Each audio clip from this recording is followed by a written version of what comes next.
Bonjour la famille, bienvenue à nouveau sur la chaîne de Alliance M Éducation. Aujourd'hui, nouvelle vidéo. Dans la vidéo d'aujourd'hui, je vais vous mettre à jour concernant les admissions au Canada, le visa étudiant. Pourquoi? Parce que si vous ne le saviez pas, le 27 octobre 2023, il y a eu un communiqué de presse du gouvernement du Canada qui a pris certaines décisions concernant les étudiants étrangers. Vous savez, dernièrement, il y a eu problème de logement. Dernièrement, il y a eu des discussions avec l'augmentation des frais de scolarité et tout. Mais là, ce 27 octobre, il y a encore eu des mises à jour concernant les demandes d'admission des étudiants étrangers et concernant les visas étudiants. Donc, si tu veux tout savoir là, écoute ma vidéo du début jusqu'à la fin. Donc, pour mieux te partager l'information, parce que c'est une information capitale, je me suis munie de ma tablette pour mieux te lire le communiqué comme il faut. Donc, je vais, avant de commencer la vidéo, j'aimerais vous dire que ce communiqué qui a eu lieu le 27 octobre 2023, qui a été fait par le gouvernement du Canada, vise principalement à protéger les étudiants étrangers contre les fraudes liées aux admissions et les fraudes liées aux demandes de visa étudiants. Pourquoi? Parce que le gouvernement du Canada s'est rendu compte depuis plusieurs années que les étudiants étrangers sont victimes de fraude au niveau des demandes d'admission ou au niveau des visas. Donc, il y a des fausses agences de voyage, des agences d'immigration qui vont profiter de la naïveté des étudiants étrangers ou qui vont profiter de la forte volonté des étudiants à vouloir venir étudier au Canada. Et donc, eux, ils vont user de tout ce qui est mauvaise stratégie là pour leur soutirer de l'argent. Donc, le gouvernement du Canada a dit tout ça là, c'est fini. Vous avez assez mangé. Donc, là maintenant, nous allons mettre des réformes en place pour contrecarrer toutes ces différentes fraudes. Donc, ce jour qui était le 27 octobre, il y a eu 3 principales réformes que je vais vous lister dans cette vidéo.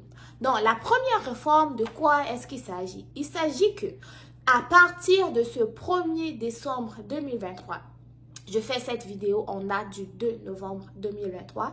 Donc, à partir du 1er décembre 2023, toutes les lettres d'admission devront être soumises directement de l'établissement à IRCC.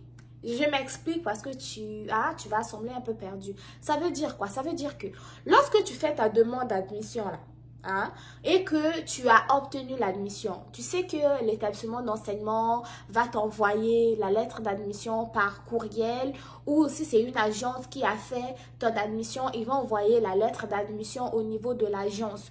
Donc, désormais, ce n'est plus ça. Quand tu vas faire maintenant ta demande d'admission là, ta lettre d'admission va être directement soumise à IRCC. C'est IRCC là-bas qui va avoir ton compte étudiant et ta lettre va s'y retrouver. Donc, cette façon de faire là va casser tout ce qui était la malhonnêteté des agences et des fausses compagnies d'immigration. Pourquoi? Parce que les fausses agences d'immigration vont faire la demande d'admission, obtenir la lettre d'admission et pour toi-même te donner ta propre lettre d'admission là. Des fois, ils ne veulent pas. Ils veulent que tu payes. Tu payes encore des frais, soit pour qu'ils te remontrent la lettre, ou soit ils vont dire, mais si tu veux maintenant la demande du visa étudiant, tu vas devoir passer par nous parce que c'est nous qui avons fait la lettre d'admission et tout. Donc, ils vont te manger encore de l'argent alors qu'avec la lettre d'admission, tu aurais pu être capable de faire tes démarches d'immigration tout seul. Donc, c'est fini. Désormais, la lettre d'admission va être directement donnée à IRCC. Cela aussi va empêcher que, vous savez, toujours avec les faux agents de voyage là, ils sont capables de tout. Il y a d'autres même, ils ne font pas la demande d'admission, mais ils vont créer une fausse lettre d'admission et ils vont faire des demandes d'admission avec ça. Du coup, tu vas avoir refus de permis une fois, refus de permis 2 fois, refus de permis 3 fois et même jusqu'à interdiction de territoire parce que c'était une fausse lettre d'admission. Ça va en même temps aussi empêcher certains établissements d'enseignement qui vont des fois mettre des roues au niveau des étudiants étrangers ou donner des lettres d'admission conditionnelle parce qu'ils ne donnent pas une admission définitive. Ils vont dire, ah, soit tu payes d'abord la moitié, on va te donner une lettre d'admission finale ou tu fais d'abord ceci et puis on va te donner une lettre d'admission. Donc, ça va être soit lettre d'admission ou soit il n'y a pas lettre d'admission. Ou soit tu donnes la lettre d'admission, tu envoies ça directement au niveau de IRCC ou tu n'envoies pas de lettre d'admission tout court. Ok, donc les choses vont carrément changer et je vais vous mettre des captures d'écran dans la vidéo juste quelque part ici. Deuxième réforme, ok, deuxième réforme, c'est que en vue de la session d'automne 2024, IRCC adoptera un cadre pour les établissements reconnus. Ok, donc on a des établissements qui sont reconnus, des établissements qui ne sont pas reconnus. Donc les établissements reconnus là, IRCC va mettre un cadre des établissements reconnus au profit des établissements d'enseignement désignés. Donc, tout ce qui était établissement reconnu, ouais, on reconnu, mais désormais, là, des établissements d'enseignement reconnus vont exister, mais tout le profit ou tout l'intérêt va être maintenant dirigé plus au niveau des établissements d'enseignement désignés. Donc, des établissements d'enseignement désignés aussi doivent être post-secondaires. Ok, donc quand on parle de post-secondaire, on va parler de formation professionnelle, on va parler de cégep, on va parler d'université. Donc après le secondaire, post-secondaire, qui établissent une norme élevée en matière de service. Donc, ça veut dire quoi? Ça veut dire que c'est plus tous les établissements d'enseignement qui vont être pris, qui vont être trop considérés, mais ça va être des établissements d'enseignement désignés qui offrent une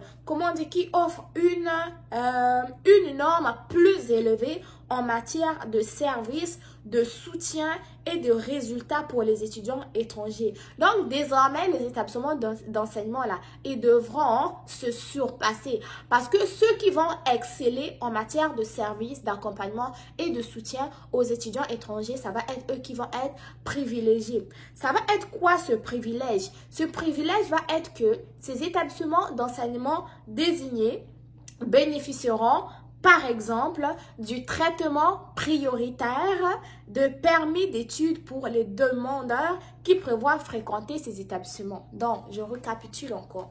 Deuxième réforme, ça veut dire quoi?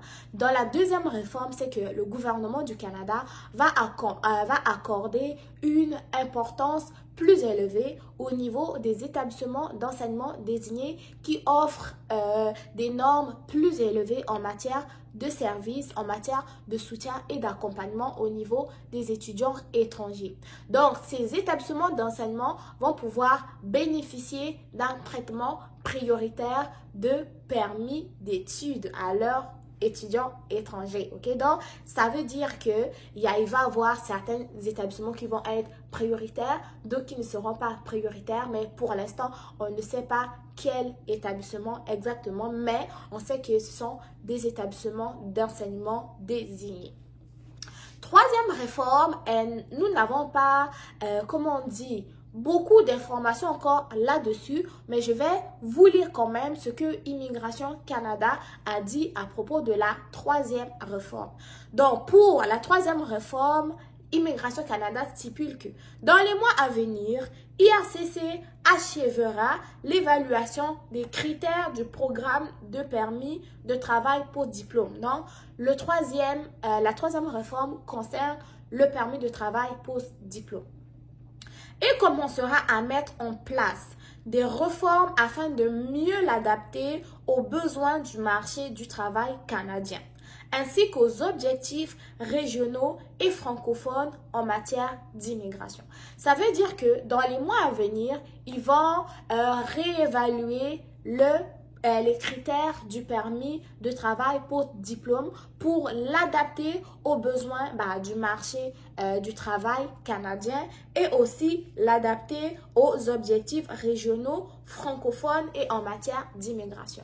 Donc là, on sous-entend que le permis de travail pour diplôme va être évalué si il faut l'adapter selon le besoin du marché du travail canadien. Ça veut dire que le marché du travail canadien, on le sait déjà, a une forte pénurie de main-d'œuvre dans certains domaines, comme le domaine de la santé, services sociaux, domaine de l'éducation, domaine du génie, domaine de technologie de l'information. Donc, peut-être qu'ils vont mettre plus d'emphase au niveau du permis du travail dans ce domaine. Donc, en gros, ce serait plus les étudiants étrangers qui étudient dans ces différents domaines en pénurie qui pourraient peut-être bénéficier plus facilement du permis de travail post-diplôme. Mais pour l'instant, on ne sait pas exactement comment est-ce qu'ils vont l'adapter, qu'est-ce qu'ils vont faire concrètement au niveau du permis de travail post-diplôme. Donc, pour l'instant, c'est ces trois réformes-là qui ont été énoncées. Dès que j'ai du nouveau, je vais vous partager toujours sur la chaîne. Mais en attendant, abonne-toi, active la cloche de notification. N'oublie pas de liker la vidéo, de la partager à tes amis. Et on se dit à très bientôt pour une nouvelle vidéo. Prenez soin de vous. Bon succès dans vos différentes démarches. Donc, si tu as encore besoin d'écouter la vidéo, tu peux la réécouter en replay. Donc, bye bye.